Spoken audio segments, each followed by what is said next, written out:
The other kind of surgical option is what we call a myomectomy. It says that the myomectomy scar tissue afterwards can lead to difficulty with fertility. The hardest part, I think, has been knowing that I may not be able to have kids. So I was desperate to find another solution.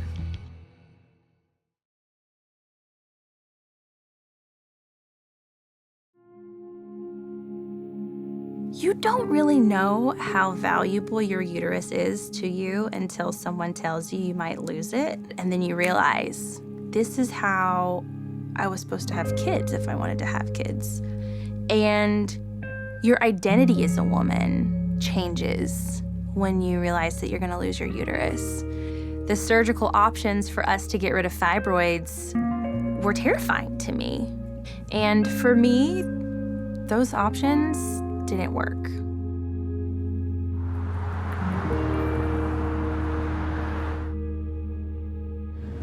So, Scott Fowler was on The Amazing Race with me. He's an OBGYN. When I found out that I had fibroids, I called Scott, and he actually did some research for me, and he's not sure about this procedure, but he said since it's here in Beverly Hills, he thinks it might be an option.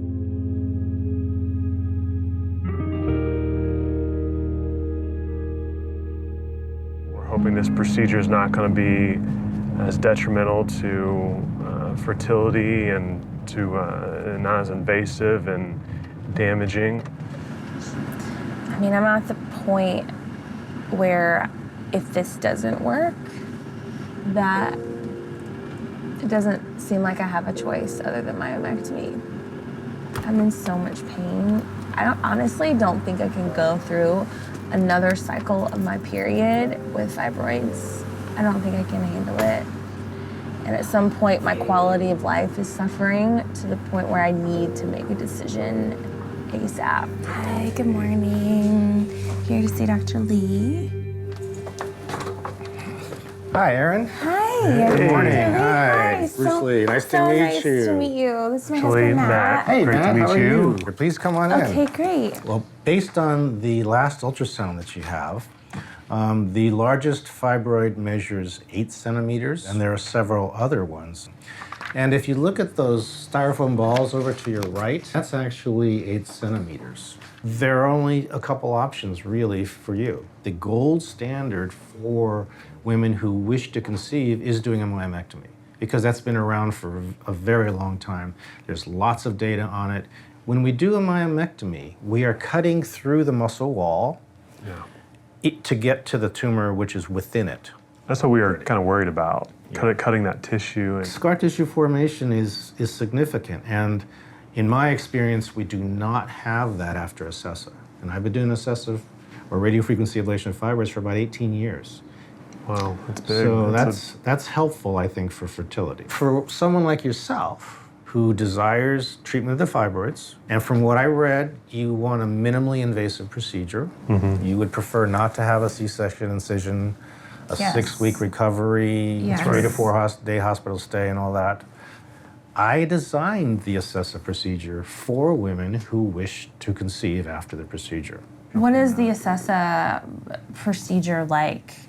We need 2 incisions, and they're both very small.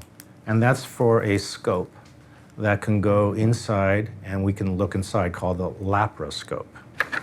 So this device is the one that we designed specifically for fibroids itself. If this were a make-believe uterus and these red spheres are fibroids, what we do is we just place the Acessa needle, which is an electrode, into the fibroid, deploy an electrode array, and then now this part of the fibroid is destroyed by heat. And that's all radiofrequency ablation is. It's just heat. But it's controlled heat. We can actually determine where the heat goes, how far it spreads, and how hot it is.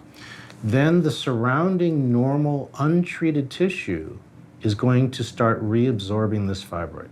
The fibroid just starts to like shrivel? Yes, it just gets gobbled up by the normal tissue around it. And normally the complete process takes months, very rapidly. And so you perceive a change in pressure within the first few days.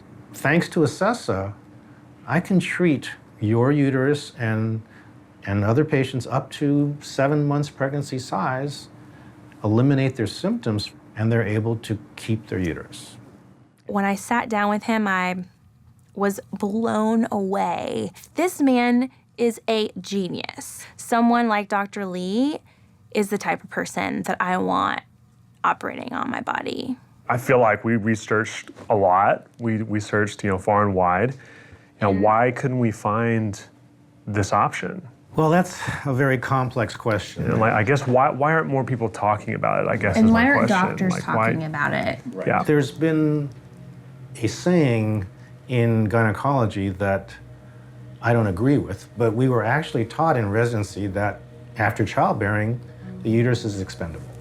That is not the way patients generally feel. They often identify with the uterus as a very intimate part of their body and a very precious part of the body because it allows them to have children, but it also plays a role in their identity and their sexuality. Dr. Lee understood really what I was suffering through and what I was suffering through in silence for so long.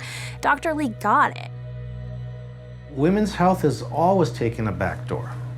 I'm optimistic that that is changing, and I want Acessa to be a part of that.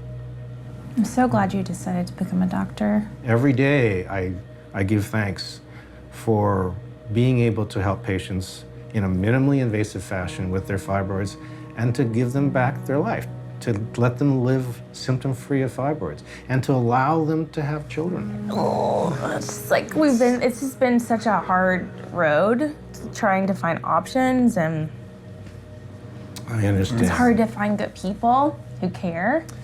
I feel a tremendous amount of gratitude for being able to do this. I couldn't believe when Dr. Lee said that the uterus in medicine is looked at as you have babies and then it's worthless.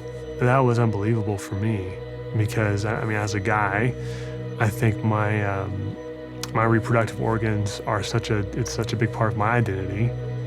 And I know that for Erin and for women, it's just as much, if not more, for them because they carry children. And to hear that from a doctor, and that's what the message is and the predominant thought is, I think it's just terrible.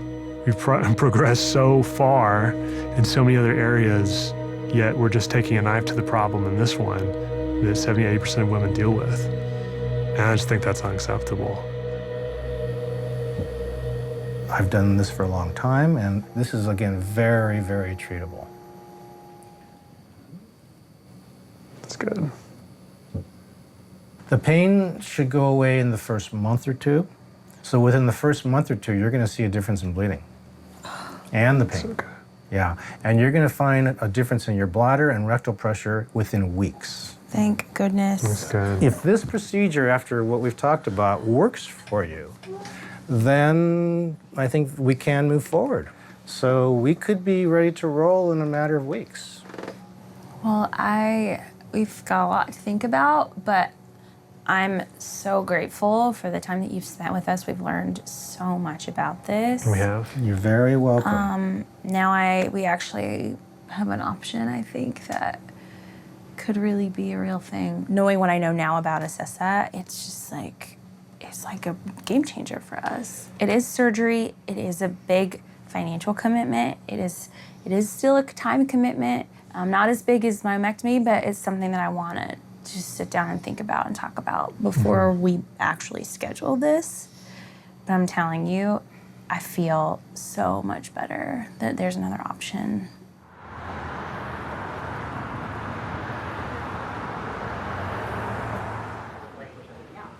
He spent like 3 hours talking with us, talking us through the procedure and just really telling me kind of exactly what I needed.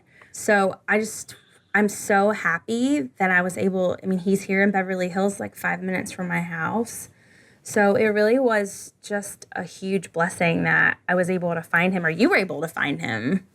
I'm really happy that you were able to find somebody nearby who was doing something, unique, but obviously something that he studied very, very carefully and is looking at doing something really good for you with. Remember, anything you do is going to have some potential complication. Even not doing anything, even just leaving the fibroids alone has, a fertility issue and a pregnancy complication issue associated with it. I know these are hard decisions to make, and I'm glad I could be part of it. And, you got to balance it all, and you got to know what your options are, and you're lucky that you have this option available to you, at least to even consider. I'm going to be thinking of you, and I hope the best for you, for sure, as always.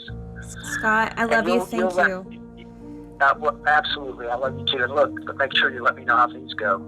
Talk to you soon. Okay. Yep. I'm just really grateful for him. I didn't think I'd cry right now. It's starting to feel real, and I'm scared, just like anybody would be. I think I've never had surgery before. And I'm definitely gonna be a little emotional. It's kind of a big moment, right? It's like there's a lot at risk. And so I think anybody would be emotional in my position, I think. This is one of those moments in your life where you think, this is gonna be huge. Whatever decision I make right now could determine my future. Tomorrow, it's all going to change forever. I'm gonna trust that it is going to work. And if it doesn't work, then we go back to square one. I'm gonna be